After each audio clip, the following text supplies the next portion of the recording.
All my dear students of class 8, Assalamu alaikum wa rahmatullahi wa barakatuh. In my last lecture, I had started with lesson number 2 in chemistry, that is the physical and chemical changes. What are physical and chemical changes? Or what is the term change? That is, it is transformation, or it is the law of nature that does not keep everything in the same form. Each and everything changes. That change may be very slow, or it may be very fast. That change may be instant. That change may be desirable and undesirable. That is, it can be harmful or it can be beneficial to us. That change might repeat after a specific period or after a fixed interval of time. And there are changes which can be reversed easily, that they can be brought back into the same form again. So we had studied these changes, that is the natural and human made changes, the changes that are occurring because of the interference of human beings are the human made changes, that is the weaving of cloth or the cooking of food or the washing of clothes or formation of steel from iron. Then natural changes that are not involving any interference of human, but are just because of nature, changes in nature only, and they are beyond the control of the human beings. For example, the natural disasters, then the rainfall, then change of seasons, eruption of a volcano, growth of a tree. All of these are the natural changes. Apart from this, we had done the slow changes. The slow changes, that is the changes that take place longer time to complete, are called slow changes. For example, the growth of a seedling into the growth of a seed into a seedling, and then finally forming the big plant or a tree. Then fast change, that the changes that are instantaneous, they take a few seconds or minutes, that they are just happen in a blink of an eye, that is burning of matchstick, then a fire destroying the whole property or destroying a particular thing, or even lightning of an electric bulb, or burning of anything that you can see over here. Then other changes we have studied about are reversible and irreversible changes, right? These are reversible and irreversible. The cooking of food is a irreversible change, that we cannot bring back the ingredients back again. Whatever has been cooked is cooked. Then a reversible change, right? We inflate a balloon and then again deflate it. That is a reversible change. Or then we have the periodic and non-periodic changes. Periodic changes are those changes that repeat after a fixed interval of time, that they are repeated at fixed interval of time. For example, the various seasons and revolution, rotation of Earth. Then non-periodic changes, that they do not repeat at fixed interval of time, right?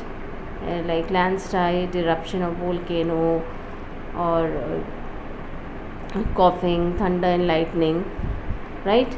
Then desirable changes and undesirable changes which are beneficial to us, and changes which are not beneficial to us.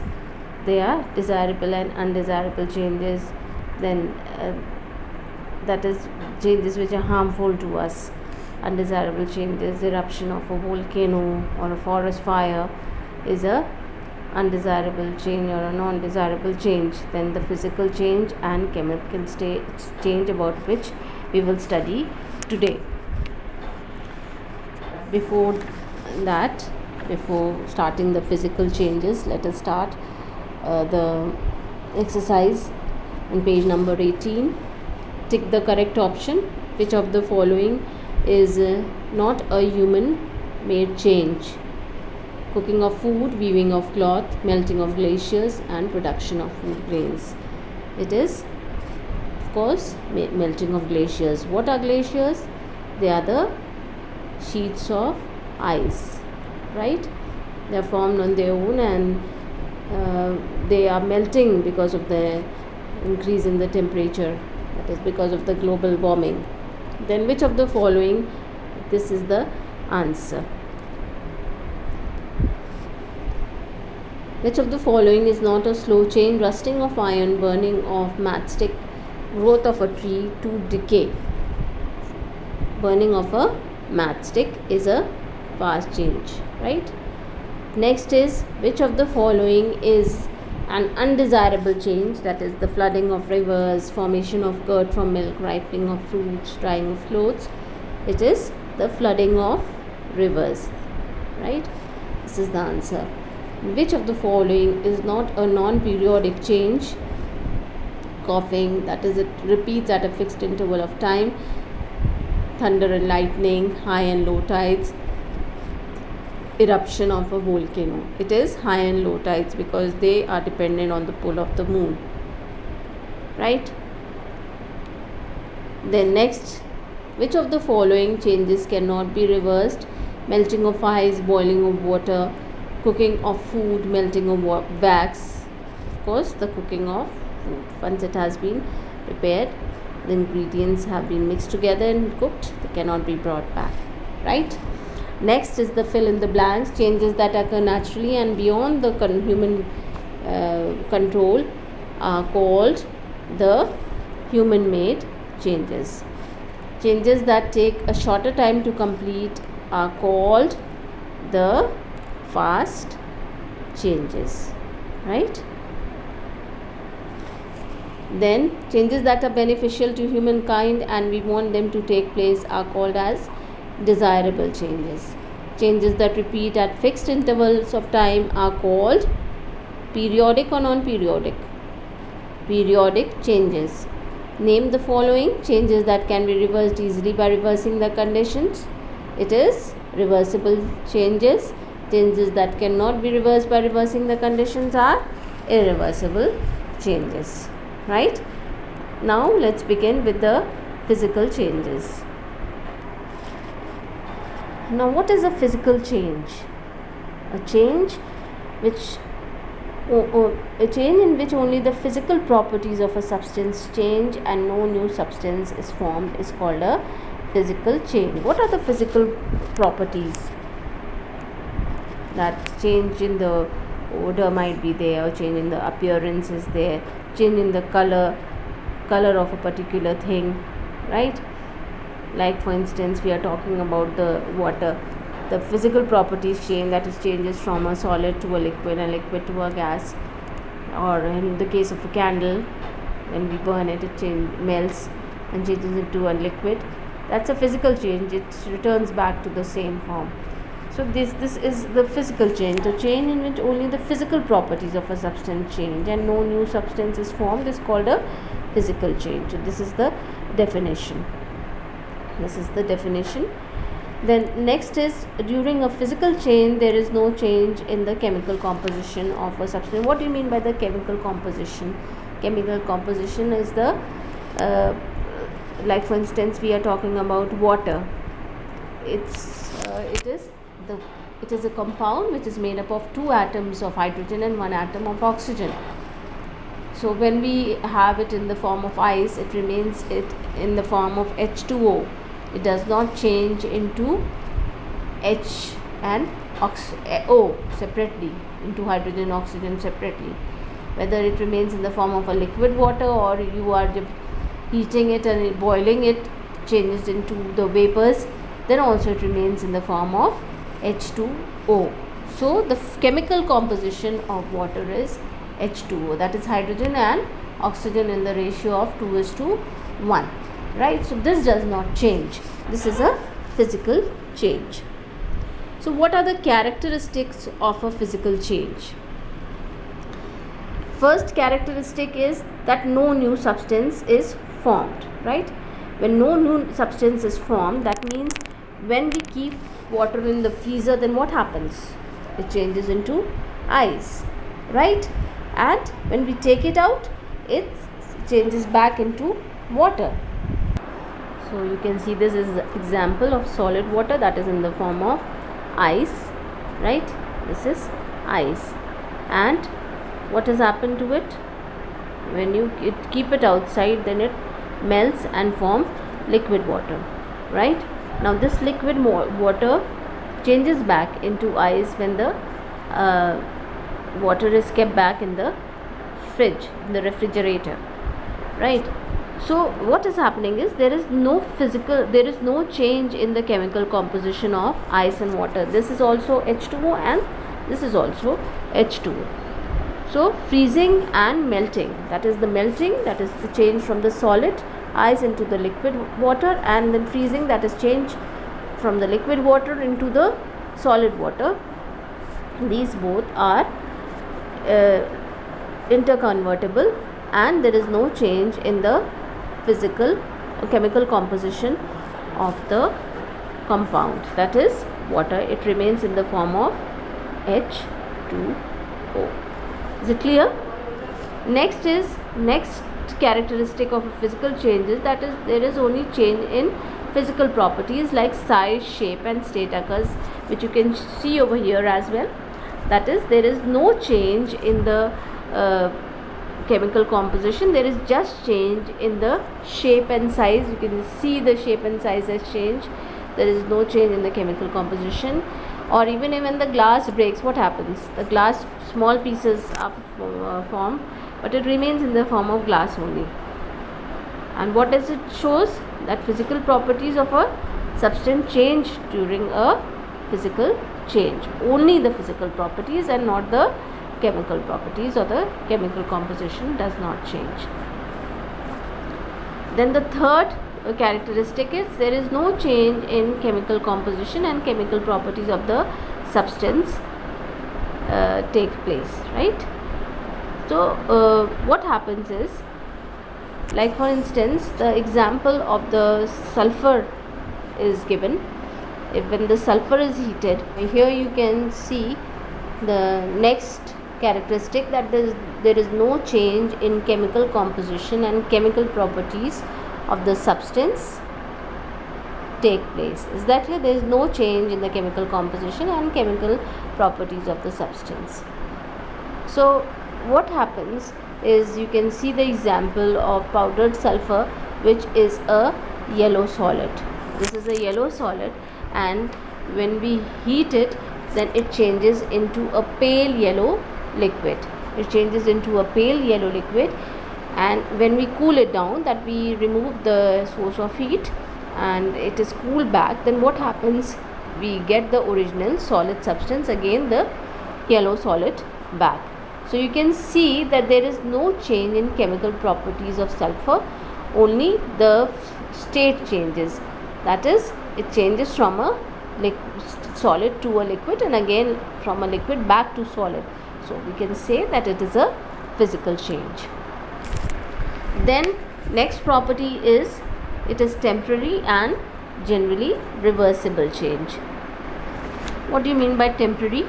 Example of the electric current flow, when an electric current passes through the filament of electric bulb, it glows. The example of the glowing bulb is given, right? So I'm saying, what is temporary? Temporary means short-lived, which is not permanent, which does not remain forever. And reversible, that it can be reversed back to the same form again. So what happens when an electric bulb glows? You can see that the light is being given, and along with that the bulb gets heated up. It gives a impact of heat. Then when we switch it off again, then what happens? The electric current stops flowing, then it returns to its original color. That glow is diminished. It stops glowing, no light is given from it, and then this the glass of this bulb also is cooled down. So you can see that this change is temporary and it is a reversible change, that it can revert back to the same form. Is it clear? So generally you can say that there is no overall change in energy which takes place. This is the fifth characteristic. So what happens is that when water changes into steam, then what happens? How does it change into steam? You have to heat it. Heat is a form of energy only. So this is when the heat energy is given to water, then only it changes into steam, and it changes back into water when that heat energy is lost. Is that clear? So you can say that overall change in energy is nil. There is no overall change in energy during a physical change. In all the conditions, you can say there is no overall change in energy which takes place. So we can say there are some that the overall energy change in a physical change is zero. There are some other examples of physical changes, that is magnetization of a piece of iron, then melting of wax, then stretching of a rubber band, right? These are all physical changes.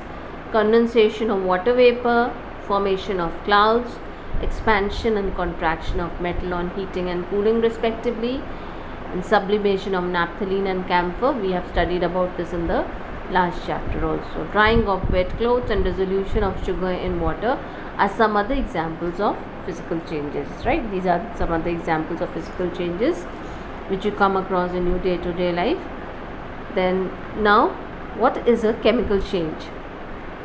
A change in which the chemical composition and properties of a substance change and one or more new substances are formed is called a chemical change, right? This is a chemical change. So what are the various characteristics of a chemical change? Number one or more new substances are formed.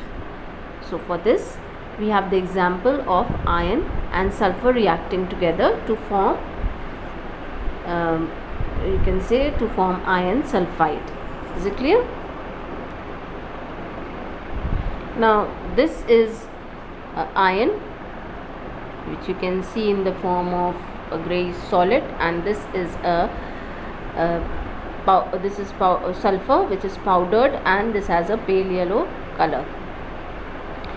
Now what are the different characteristics? I have told you in the methods of separation that iron is a magnetic substance. It gets attracted towards the magnetic, while sulfur is soluble in carbon disulfide and gets dissolved in carbon dioxide. And when we heat them together, you can see them, they are entirely two different substances. When we mix them together, of course we can easily separate them out, and we can this will be attracted towards the magnet, and this will remain when we dissolve in carbon disulfide, and then this we filter it out, then this can be attracted towards the magnet, and this we can obtain after evaporation again. Now when we heat the two together, mix when we are putting them together in a test tube and we are heating it, you can see it changes into a liquid. Is that clear? Which is iron sulfide. You can see the color change that is there. You can not even see a speck of iron and sulfur. It is an entirely different solid now. So you can see that one or more new substances are formed. That is, when we react iron with sulfur, a new substance, that is iron sulfide liquid. These two are solids, and this is the liquid form, which you can see with your eyes when you do it. Now you can see this is a rusted part of the machine. This is the normal color of iron which is visible, and this is the rusted part. This all you can see. What is the color? It is present in the form of a reddish brown coating. Is that clear? So what is rusting basically? When iron objects are exposed to moisture, after a certain period of time they form a reddish brown coating over them, that is on the outer layer of the objects, and this is called rust. What is the chemical formula of rust? Hydrated iron oxide, that is Fe2O3.XH2, that is Fe2O3, right? This is the chemical formula of rust. Now this rust has entirely different properties from iron. Fe2O3 is entirely different from iron. So we can say that in a chemical change, there is change in chemical composition and properties of a particular substance. Is it clear? Next property is it is permanent and generally irreversible. It is a permanent change and it is irreversible. This is an example of a permanent change also, and it cannot be reversed back.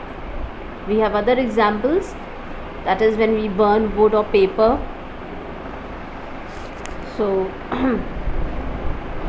apart from this, that is when we burn wood or paper in air, carbon dioxide, water vapor, what happens?